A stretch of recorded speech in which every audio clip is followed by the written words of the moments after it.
Morning, boys gathered here in the BLT, and the boys at home, and any parents and staff watching.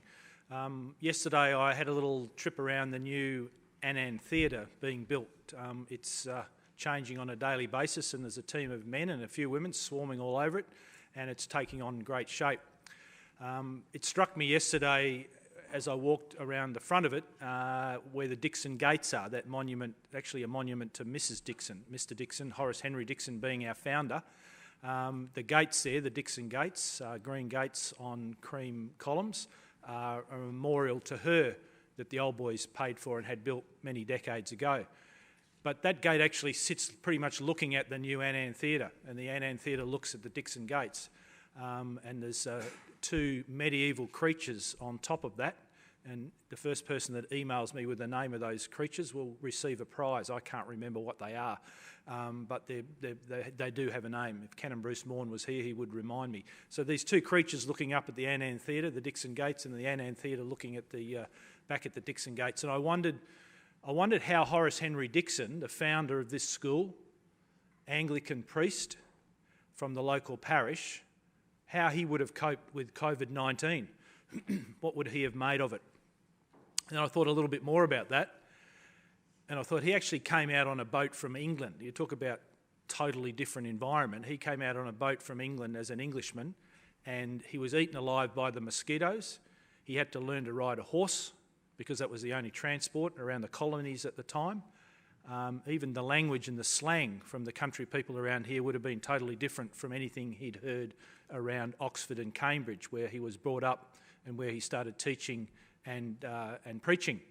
So I think he had a moment in his life where he had to adapt to something completely different, just like we're adapting now.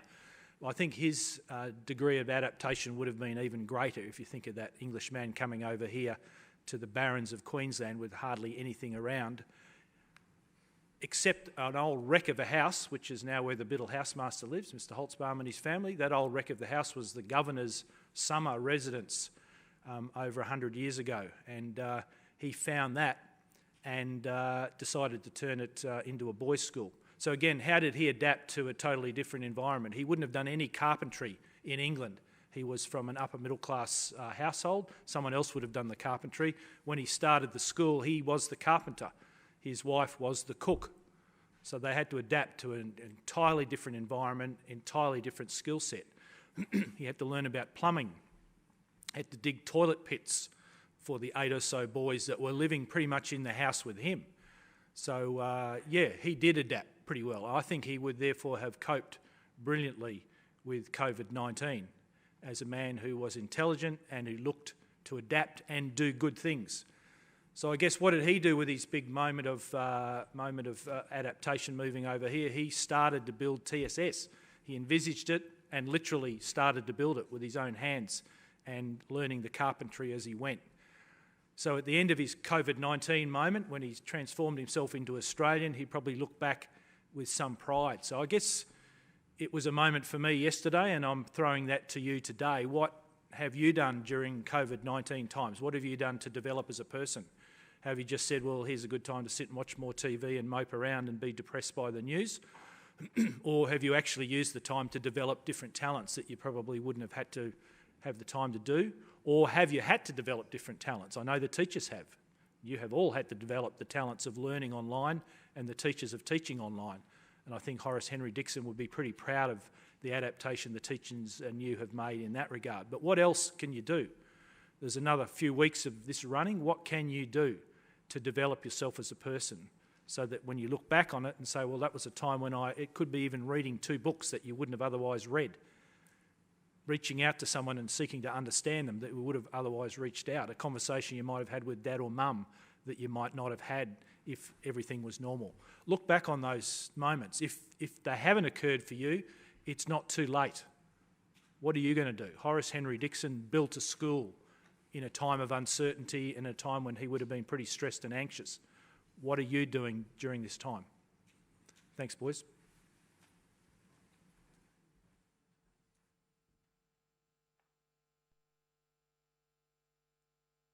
Good afternoon, everybody. I'll just sit down so I'm a bit closer to the microphone. A few things to talk about, but interesting, the headmaster talked about the founder we got something from Archives recently that I was quite fascinated to read, where while Horace was the headmaster, the TSS closed because of the Spanish flu. And I thought, wow, all this time on, if he did see what the school was like today, they still faced really similar challenges, even though it was quite some time ago. And they did it with adaptability and flexibility like we are. So a couple of messages, lots of questions this week about exam block. We're kind of into it now. We're getting used to this new normal, this new routine. That means the boys beside me, the boys in front of me, and all of you at home. But exam block will be as per normal. Now, there's individual boys who won't make it back to TSS this term, but studies, we will contact you to talk about exam block. But at this stage, it is in and we're doing it. There will, I'm sure, be some relaxation around rules of maximums for exams. I'm sure that will be the case. If it's not, we'll do our exams over 2 venues. If it is that you can't have more than 100 at one venue, at that point in time, but it does start Friday of the second last week and finishes on the Thursday before the student freed out at the end of this term. Talking about adaptability, the headmaster talked about it today. Miss Inglis's newsletter article this week's quite fascinating. It shows 6 different classes. You can't see it there, but have a look online, just what our teachers and what you are coping with at the moment. This has to be unprecedented. Miss Broughton, in her legal studies class, had everyone on deck. So her Year 12 class was full. Everyone could make it. And then Mr. Hurst next door in Year 9 design has all his Year 9s online. Move to the next class for accounting. Mrs. Dixon, Year 12 accounting, everyone's there but one boarder. So she's teaching the class in front of her and she's got one boarder online. Move across to art. This is really interesting. Mr. Erdley's off-site at home.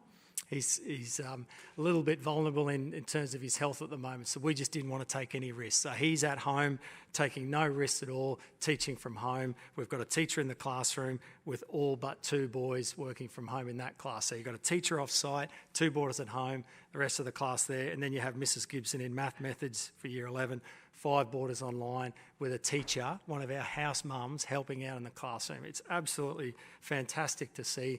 You guys are embracing it. Thank you for our seniors for embracing it. It's so good to have you guys back.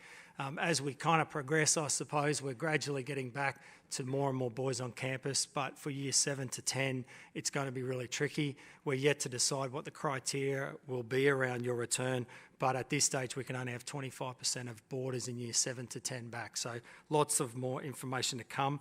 I did think it was worth mentioning today, as we ramp up and the Year 7s to 10s come back, there's talk around community sport.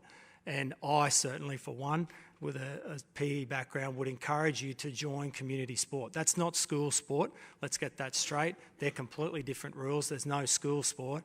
But this is maybe your chance to go and join a local club. Go and play a sport you haven't played for a while. Go back to your rugby league club you might have played as a kid, whether it be out in your hometown or here on the Gold Coast. Join a rugby club. Whatever you can do to get yourself out there and get fit. Dare I say it, be forbidden to say it, but join an AFL club. Just do something to get you guys fit. I can hear the chuckles around me as I say that. But I just thought it's worth mentioning now. Within the next few weeks, there'll be some relaxation around community sport and then training. But please, keep it safe. If it says no more than groups of 10, keep in your groups of 10. Be really careful about that. Look after your folks, your grandparents, your TSS brothers as well, by keeping yourself as healthy as possible. Last thing from me, a little bit to do academically, but again, you won't see it, but in my hot little hand, and these boys would love to see it, are some of the reports we've printed off. I just bring this to your attention because all the relevant information is on your report. Not so much for you guys, but if the parents are online at home, it says everything you need to know. We were really lucky as a school. We almost got everything done before we went online. All but 3 weeks of work was completed before you went online. So it talks about what assessment you did before you left, and then it talks about what you did online. So any questions about that, feel free to ask myself, Miss Inglis, or the Studies Department, or just check in with your teacher. But those reports will be published very, very soon. Stay safe, gentlemen. Look forward to seeing in the next 10 days, seeing some of our Year 7s to 10s back. But on behalf of the senior school, it's just so wonderful to see our senior boys back. It's starting to feel like a real school again, which means we're progressing into life in the new normal.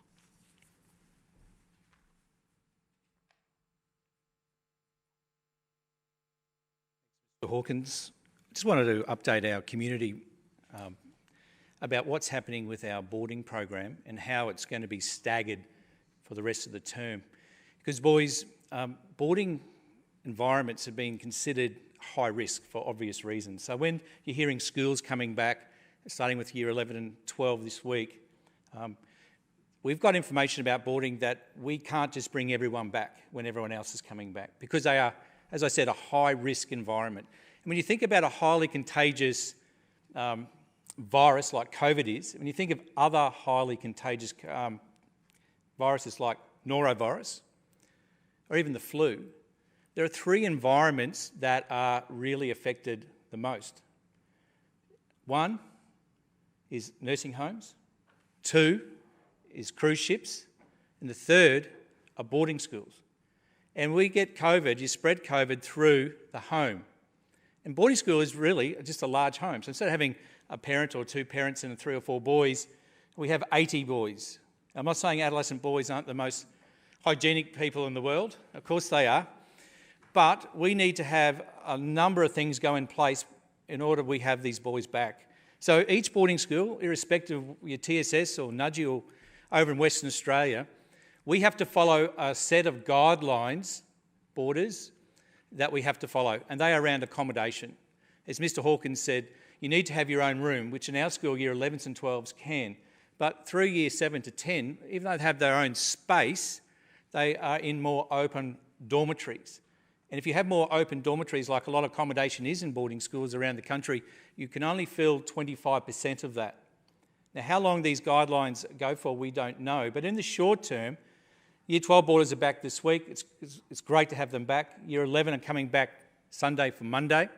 But in terms of 7 to 10, that's going to be a gradual process. And I know there are a lot of anxious boys and parents out there in our boarding community, and we'll continue to keep them briefed weekly and a bit later on almost daily to how we're going to re-enter boys from those year groups. Also, I'd like to say, boys, when you do come back, particularly the Year 11s who are listening, the program is slightly changed. Not that we have a big lockdown in boarding, but we're staging activities. So I just want to let you know that some of the freedoms or activities we had out off campus have been restricted for periods of time. So this weekend, the Year 12s, and I know they can't wait for it, we've got our own little boarding program where Mr Brown's running it, and it's including things such as employment skills, car maintenance, basic cooking skills, financial skills, first aid, barista course, and ironing classes. So I'm renowned for many things in this community, but one is not known is I love ironing shirts, and when you're going to iron a shirt, you've got to do it properly. And Mr Wayne, the headmaster, and I have this ongoing debate on do you start with the collar when you iron a shirt, or do you finish with the collar? As my nana taught me, you start with the collar, and those boys will be on the weekend, on Saturday, learning how to iron their shirts, and no doubt some of mine. Some of the other things that you're a little bit restricted to is leave. So I'm just letting boys know, particularly Year 11, that in terms of day boys, if you want to take boarders out, we're sort of restricting that for a couple of weeks until we get on top of things. Lastly, I wanted to thank, on behalf of the boarding community, all TSS teachers that are hopefully listening to this, because I've done a lot of calling boarder families out and about, and I'm not saying it's been perfect for everyone, but the vast majority of families I've spoken to have been really appreciative of the extra effort that staff have gone to for all our community, but for boarding. And the reality is, on behalf of the boarding community, thank you for doing that now and into the near future as we all come back as a community, but we're going to have to stage and stagger our boarders in. And you've gone the extra yard, teachers, and on behalf of us in boarding, thank you for what you've done. I'll just invite Solomon and Sam up to the microphone, the 2 prefects in boarding, who just wanted to say a few words to the boarders that are listening.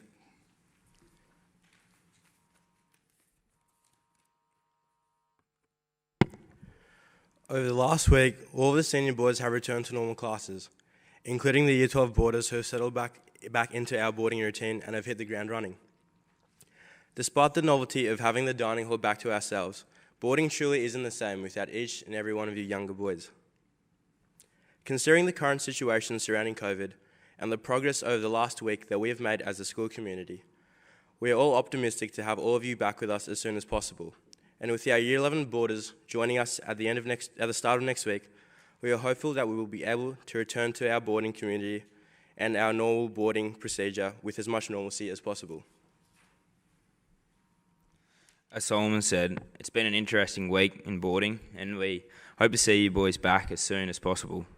We know it's tough staying motivated at home, doing your work, because there's so many other things you'd rather do, go outside, ride your bike. But I just urge you boys, stick at it, log into your classes, finish off the day, then go for a ride, go for a run, feed the cattle, whatever. Stay active, persevere, and we'll get back through this and back to normal as soon as possible. Cheers.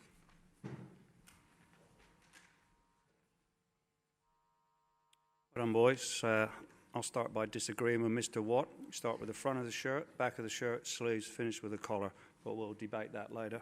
At the end of last term, Mr. Hawkins stood up and read out the names for representative blazers. So these certificates now, boys, if years 12 and 11, you'll get the certificates via your housemaster, and there's a list in the store, so if you want to go down and get your representative blazer, they're waiting for you. If you want to be good at academics and sport, I suppose one of the things you've got to be good at is planning and having a good diary. And I think having the key dates in means that you've got something to focus on. And certainly as a player in my early days, or even as a dad, I was trying to organise the dates for my boys. And, you know, I write down the dates, put it into my diary. And at the moment, the dates seem to keep changing. So I'm going to give you 3 dates, make it simple. I'm going to work backwards, because the first date we really want to know is when's the season going to start. So on Monday, I think the headmaster, you go to a GPS meeting, and they're going to be presented with a number of sort of programs for the new season. So I think we can safely say at the start of term 3, the 18th of July, there's a good chance that round 1 will take place. What that competition looks like, I'm not quite sure at the moment. So that's one date. So then we work back. I've never really been an avid fan of Australian politics, but I do listen now, because you never know who's going to come on and tell us that things are changing. So at the moment, these dates could change. But at the moment, the next date you really need to focus on is probably the 10th of July, because that's where most of the restrictions come off for school sport.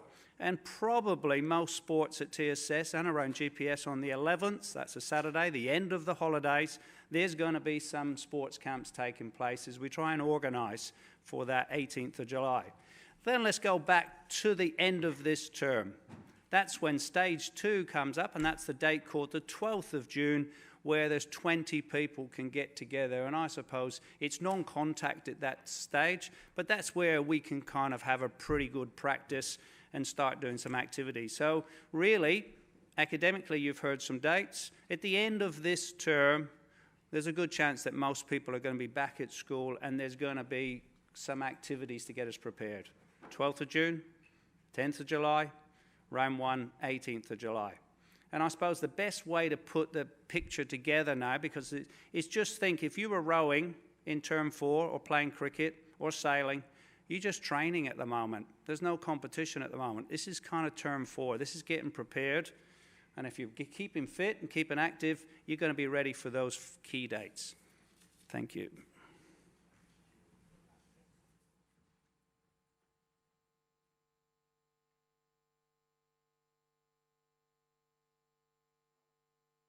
I hope everyone has been well and has adapted to the altered learning styles over the past couple of weeks of school. Firstly, I would like to congratulate every boy in years 7 and 8 that completed a run for the Run for Rosie's Challenge. It was great to see so many of the young boys getting behind it, whilst also gaining kilometres for their respective houses. At this stage, in 3rd place is Morn with 94.3 kilometres. 2nd place is Walker with 157 kilometres. And in 1st place is Thorold with 189.6 kilometres under their belt. I remind all of the years 9 and 10 boys that this week is your week of running, and on Monday your kilometres will be added to the house totals. On another note, with professional and grassroots sport close to returning around the country through NRL, AFL and rugby, tomorrow, for our last online theme day, we ask that you wear your favourite sporting jersey or shirt online or to class. As an example, our prefects have placed on their jersey now. Cheers, boys.